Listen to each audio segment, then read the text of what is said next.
this, we'll continue our journey. So first, we have seen that Vue.js, in the big picture, it fits on the client side. It helps us build component-based user interface. So instead of building the user interface as one piece, we divide it into components, and that's the major idea that Vue allows us to do. And at the end of the day, our UI will become a tree of components. Now, a component, as we've seen last time, is made up of two parts or two elements. We have the template, it gives us the UI, with some directives pointing to an object. And the objects provide two things. It provides the data to the template, and also it provides methods to handle events. So it's a very simple model, a very intuitive model, where the component is made up of template and an object. And the role of each one, the Vue.js connects these two parts. As you see here, we have the model or the object. It provides data and handle events. And we have the view. It provides a template, and it can read and write from the model. It can also raise events. If the user clicks a button, for example, the Vue.js will notify the model to handle that event.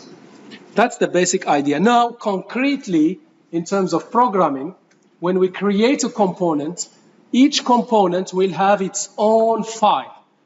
And the convention is to name the file with .vue as an extension of the file. And the file has three parts. As you can see here, we have the template part, which gives the UI with some directives, and the script, it provides the data and the methods, and we have the style. If there is any style specific to this component, you place it here. So what you can see here, a component is something self-contained. It has everything inside it, and you can reuse it in many places. Okay, so let's now just quickly review what a template is made up of.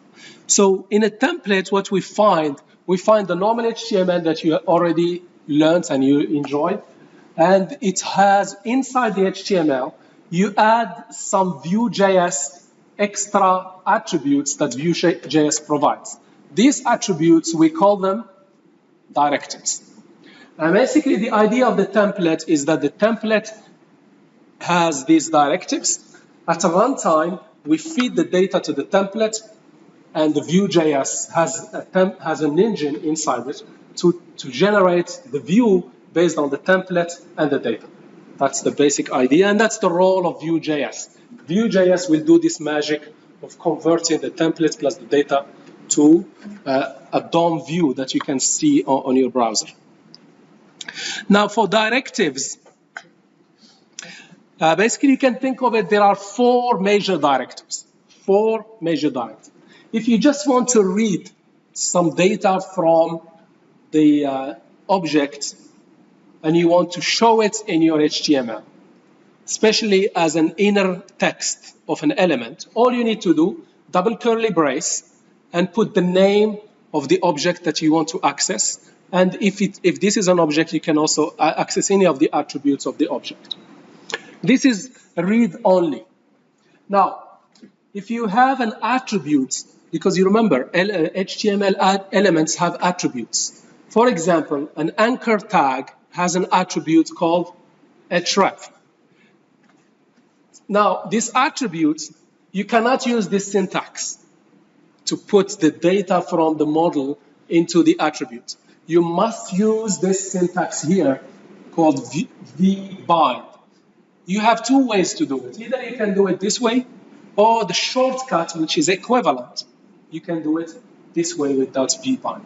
So this one is, if you have, for example, a div, and inside the div, you want to place some data from the object. You use the interpolation. This is just a term. Interpolation means you're reading from the object and you displaying in the template.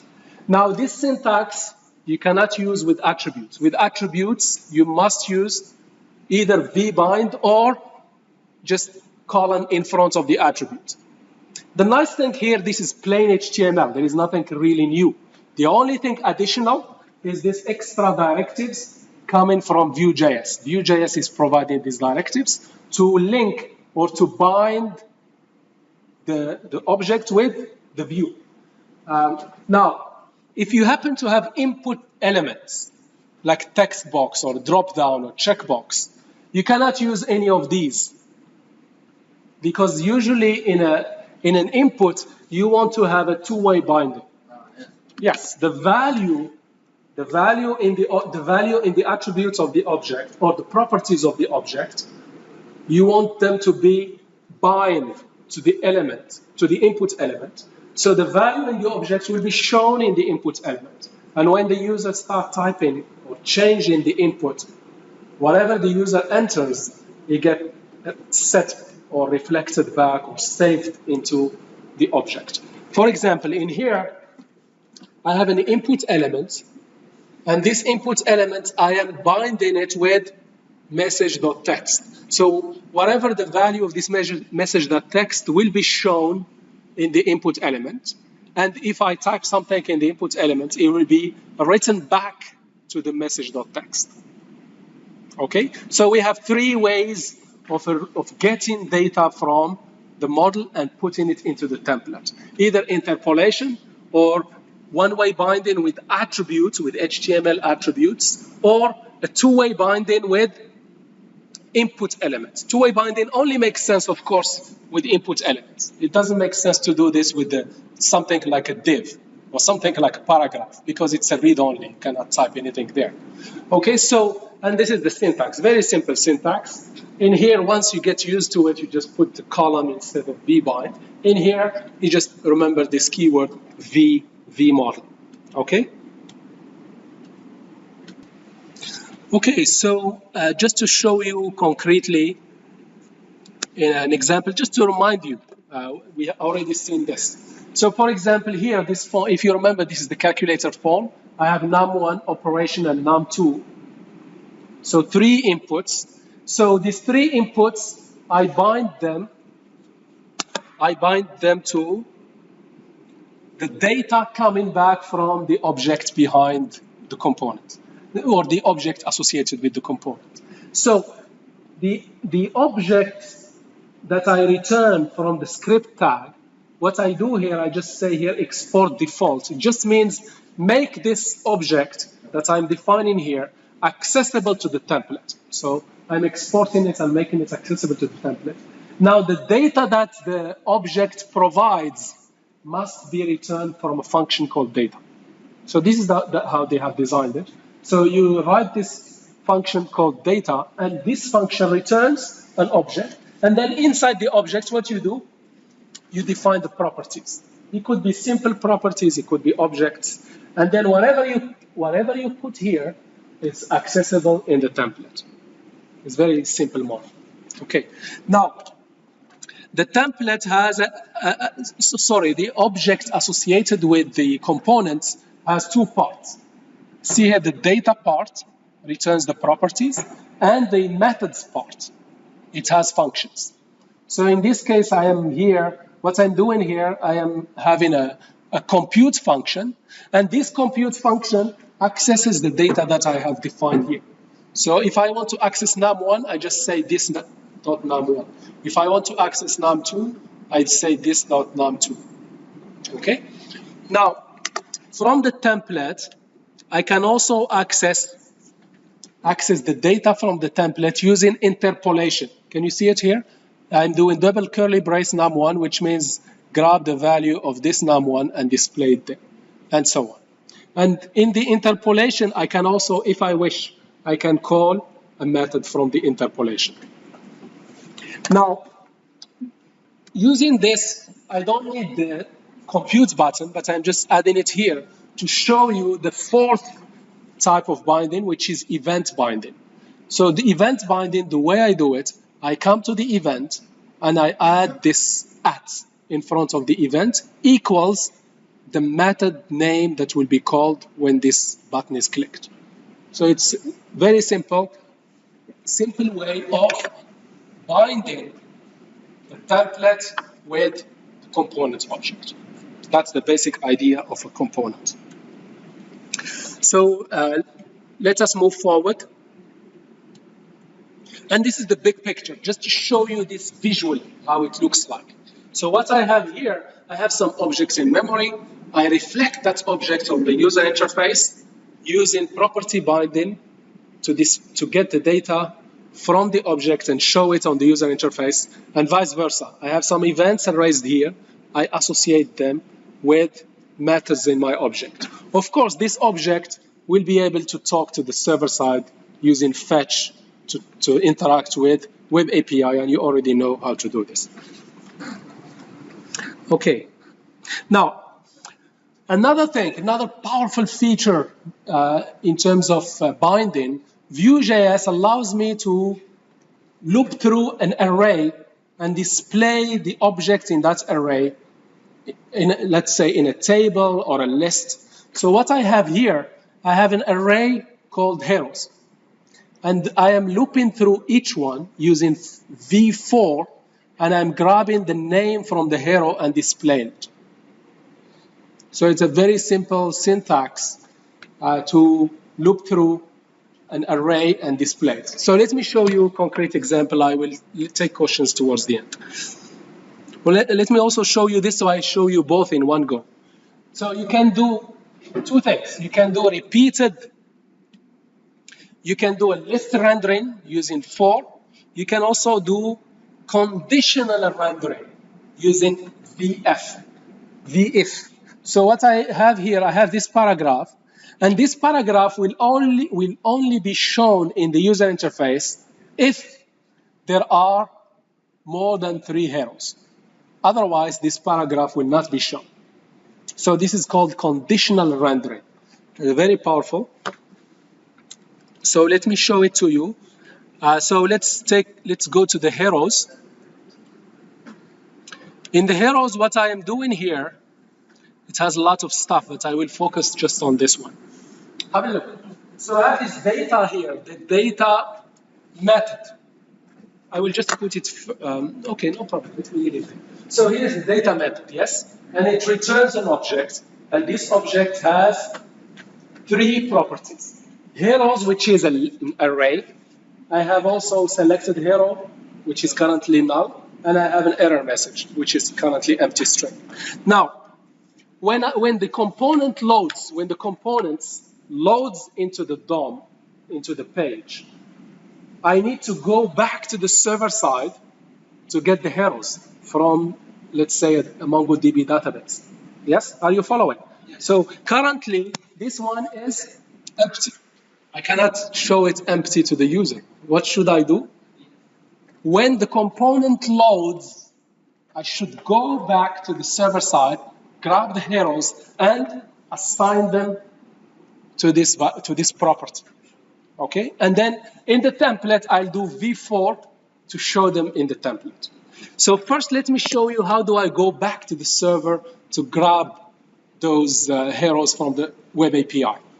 So luckily, we have one special method called creator. This one is like, it listens. Whenever the component gets loaded into the page, this method will be auto-called, will be automatically called by Vue.js. And in here, what I'm doing, I am going to this class called hero service and calling this get heroes. I could put also all the code here, but to keep it modular, I put the code in another class. And let me show you what this hero does. So you're already familiar with this. So what I'm doing here, I am doing a fetch, giving it the URL, and then doing a wait on the response.json. You're already familiar with fetch API, and you're already familiar with you're already familiar with Web API, and you're already familiar with fetch API on the browser. So that's all I'm doing. So from the heroes, once I get the heroes, what I do with them, I assign them to this property called heroes. That's all I do. And then on the template, what should I do to go through and loop through them and display them? I will do a V4 directive. So let me show you how it looks like. So what I have here, I have a table. This stuff that you see here is just the bootstrap classes to make it a nice table. Then every hero I have in the heroes list will become what on the table? It will become a row on the table. TR. So in here, TR is basically a template. I define a template of each row, how each row will look like. And then I'll come to inside the row and add this directive. Very nice directive, V-4.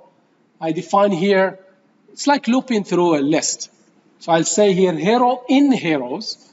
And now I have this local variable hero. And I can do interpolation to go through and display the name here, display the type here, and display the text here. When the component is created, I went to the web API, grab the heroes, assign them to the heroes property, and then on the template, I created a table and defined the row that represents each hero. And then in the row, I'll say V4, where is it? Here. V4, for each hero in heroes, go through and display the name and display the type. And by the way, the quotes is also an array. So I'll do another V4 to display the quotes. Remember, I have two components here, two parts, the server and the client. So in here, I'll do CD server, node app. This will start the server. For the client, I'll open another terminal, and I'll do here CD client. And to run the client, I will do npm run serve. This will start the client. You can see here when I go to heroes, I get the heroes codes. That's why I loop through them and display them as a bullet, as an unordered list. So you can see it's very, very nicely done. So now I can show you here two more things I would like to show you here. One is I have here for each hero, I have a delete button associated with it. And also I have a link on the name. If I click on the link, I get the form to update. Okay? I can also have extra quotes if I wish to. And I also had add hero, which is exactly the same editor, the same hero editor for updates, but it works slightly differently. Look, have a look what's going on here. So what I'm creating, what you see on the web page, it's a table, and a table is made up of rows. And these rows were dynamically generated from the heroes list. So what you see in front of you is a template. It's not the actual data, it's the template. So the Vue.js engine will take, that's what I explained earlier, will take the template, will take the heroes data, and magically produce the actual view that you see on the page. Okay? So in here, what I'm doing to create remember we have a link. If I click on the name of the hero, I can go to the edit. That's what's going on here. Have a look. I created a link which is using an anchor tag, and it's not pointing to anything. What I'm doing in this anchor tag, I am listening to the click event. So when the click event happens, the way I bind to the click event is I put @click equals the name of the method I will be calling. So when this link is clicked, I call on edit, and I pass it the hero ID. See, there is a hyperlink here. I can put control and click to jump there. So it's a method. All this method is doing, all it is doing, I am going to the heroes. Remember, I have a heroes list already in the data. So I'm going through there, and do find me the hero that was clicked. So I'll get the hero at my hand, and then What I'm doing here, I'm showing another component, which is the hero editor component. The reason why I'm using this .model.show, I'll explain later, is just to show it as a top-up form, not as a separate form in another page. You can see here I have now a new component, another component that I'm calling. So remember, the application is made up of one or many components. One component we have already seen is the heroes list. The second component is the hero editor that you see when you open the form. So let me show you this hero editor, how it looks like. So each component will have its own file. Here is the hero editor. It will have exactly the same structure. It has a template, it has a script, and it has the style. Okay. Now, the template is a form. So I have here. It is mainly cluttered because of the bootstrap to make it look nice. Otherwise, it's very simple. So what I have here, I have a hidden input field which has the ID. So I don't want the ID to be shown to the user. So I put it in a hidden input, and I bind it with the hero underscore ID. Then I have here another input called name, and it is bind with the hero.name. So what I have here, usually I just v model is enough. You just see v model equal. But what I'm doing here, I'm saying v model.trim. What happens is if I type something and I put space in front or in the back or at the end, it will remove it automatically. And what gets written into this property hero name will not have spaces, because it's very common for people to put spaces at the end. So I want to remove them. And this will do it automatically. And I'm doing the same for the hero type. Have a look at the hero type. The hero type, I'm doing vmodel hero type. And the hero types, hero types, I go through and look through to build the hero list, the hero dropdowns. Remember, a dropdown has options. So the options are not hardcode. I create an option element, and then in the option element, I look through the hero's type and bind the hero type to value and display the value inside the dropdown. When the button is clicked, I call this function called onSave. Yes? Now, so what I have here, now there's a new concepts coming in. So I have now, initially I showed you how to create single component. Now how many components we have so far? 2. One is the list, and one is the editor. Now, there must be some communication between the two. They cannot work in isolation. They have to communicate with each other. So there is a parameter coming from the parent. Let's say you can think of it as a parent-child relationship. The parent being the heroes list, and the child is the hero editor. So the parent needs to send some data to the child. Yes? So how do we do this? How do we send data from the parent to the child? There is a very nice way of doing it that Vue.js came up with.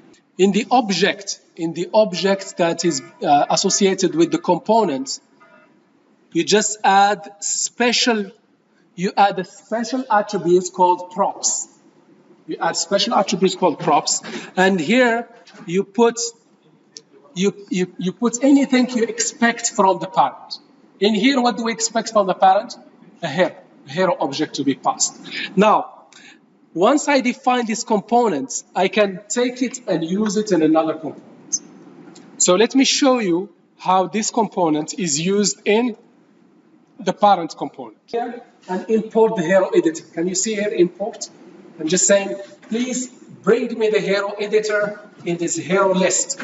And then I'll tell the hero editor, oh, by the way, in this hero list, I'm using this hero editor. I just make the parent component aware of the child component.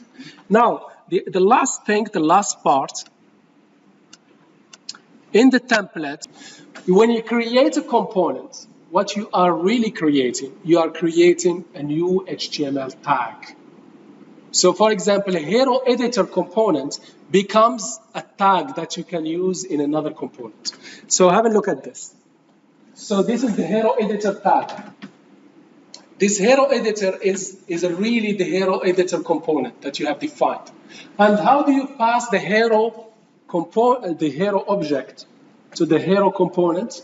By assigning this selected hero to the hero property defined in this component. The list is acting as the parent, and the editor is acting as the child. So what the editor is expecting as an input for it to work, it's expecting a hero object. So when you define the hero object, the hero editor, you define a property and you put it in a special attribute called props. Okay? Now, this hero editor itself, this file, hero editor, really, if you look carefully, it will, when you create a component, what are you really creating? You are creating a new custom HTML tag. You know HTML tags, we have a, input, and so on. Those are fixed. But what Vue.js allows you to do, to create your own tags. How do you create your own HTML tag? By creating a component. And then once you create a component, you can basically go anywhere in the template and add it. Now, the hero, I can write it two ways. It's up to you. You can put it like this, hero editor. That's one way of writing it. But it's not very consistent with how HTML is written. HTML usually lowercase, usually. This is small detail. You can leave it like this, no problem. Or if you wish, you could put all uppercase to lowercase, and the second lowercase to dash lowercase. Either this way or that way is fine. And then this hero editor is expecting a hero, and you bind it. You remember binding? You put colon and you put the selected hero. Now, this is the communication between the parent and the client. It sends the data through the prop attribute. Yes? Now, from the child to the parent, how the communication takes place? Through events. Through events. Child is a black box. The parent does not interfere in the child's inner working. And the child, they are independent. The only way they communicate is through the prop, and the child can raise event to the parent. So I will show you the continuation of this, how the child raises event. On save, what the child is doing, it's emitting an event. It's saying to the parent, by the way, there is some user has clicked the save event, and I'm raising to you the save event, and I'm giving you back the hero that was edited. Now the new hero that was, the new details that have entered. So what you see here, this is very powerful in terms of design. So these components are totally isolated and totally self-contained and separate. And the only way they communicate, the parent can pass data using the prop properties, and the child can raise events. When the child raises events, they can also raise the events. Along with it, they can attach data that they want to communicate back to the parent. But the child is not allowed to access the properties and methods of the parent and vice versa. That's the only way of communication. And this is very powerful. So they don't mix, they don't interleave. They are independent.